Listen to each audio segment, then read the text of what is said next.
నమ శివాయ. రచనారావుకి స్వాగతం. శ్రీరామనవమి రోజున ఈ పూలతో పూజించి వీటిని నైవేద్యంగా సమర్పిస్తే తప్పక వారి కోరికలు నెరవేరుతాయని పెద్దలు చెబుతున్నారు.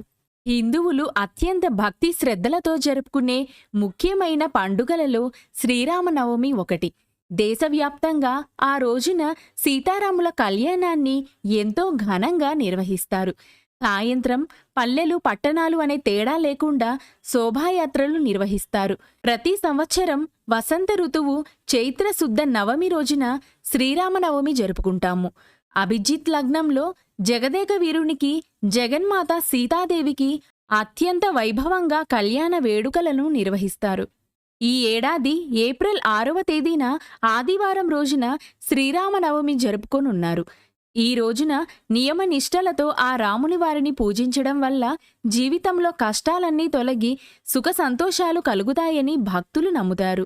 అయితే నవమి రోజు ఆ రామయ్య తండ్రిని పలు రకాల పుష్పాలతో పూజిస్తే కోరిన కోర్కెలు నెరవేరుతాయని జ్యోతిష్య పండితులు చెబుతున్నారు. శ్రీరామనవమి రోజున రాముల వారి చిత్రపటానికి లేదా విగ్రహానికి ప్రత్యేక పుష్పాలతో పూజ చేస్తే విశేష ఫలితాలు లభిస్తాయని పండితులు చెబుతున్నారు.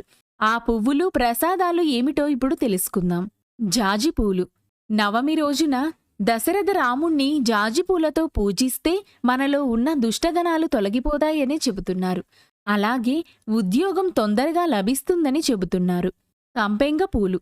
శత్రువులు ఎక్కువగా ఉన్నవారు శత్రు బాధలు తొలగిపోవాలంటే రామనవమి రోజున రామయ్యను సంపెంగ పూలతో పూజించాలని పెద్దలు చెబుతున్నారు. పారిజాత పుష్పాలు. చాలామంది కాలసర్ప దోషాలతో ఇబ్బంది పడుతూ ఉంటారు.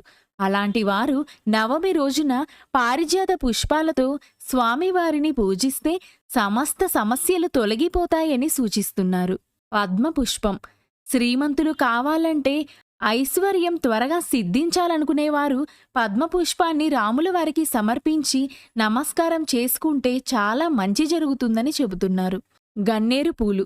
విద్యార్థుల్లో మేధాశక్తి పెరగాలని కోరుకున్న కవులు కల్పనాశక్తి పెరగడానికి సాహిత్య రంగంలో రాణించాలంటే గన్నేరు పూలతో సీతారాముల వారిని పూజించాలని సూచిస్తున్నారు. మల్లెపూలు. అనారోగ్య సమస్యలను తొలగిపోవడానికి మల్లెపూలతో శ్రీ సీతారాముల వారిని పూజించాలని చెబుతున్నారు. నందివర్ధన పూలు. ఇంట్లో సుఖశాంతులు ఉండాలన్నా మనశ్శాంతి లభించాలన్నా నందివర్ధన పూలతో పూజించాలని చెబుతున్నారు. ఇలా రామనవమి రోజున రామయ్యను సీతమ్మను ఒక్కో పూలతో పూజిస్తే ఒక్కో ఫలితం లభిస్తుందని చెబుతున్నారు. అలాగే కొన్ని ప్రత్యేక నైవేద్యాలు సమర్పిస్తే విశేష ఫలితాలు ఉంటాయని కూడా చెబుతున్నారు.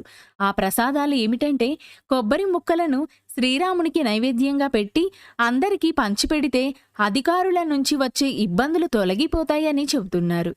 ఎన్ని సంబంధాలు చూసినా పెళ్లి కుదరని వారు నవమి రోజున రామయ్యకు సపోటా పండ్లను నైవేద్యంగా పెట్టి వాటిని అందరికీ పంచాలని సూచిస్తున్నారు. కమలా పండు ముక్కలను శ్రీరామచంద్రమూర్తికి నైవేద్యంగా పెడితే అనుకున్న పనులన్నీ నెరవేరుతాయని తెలుపుతున్నారు.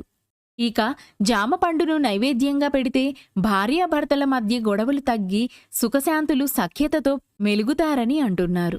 పెద్ద పెద్ద కష్టాలు అనారోగ్య సమస్యలు ఉంటే పనసపండు ముక్కలను ప్రసాదంగా సమర్పించాలని చెబుతున్నారు.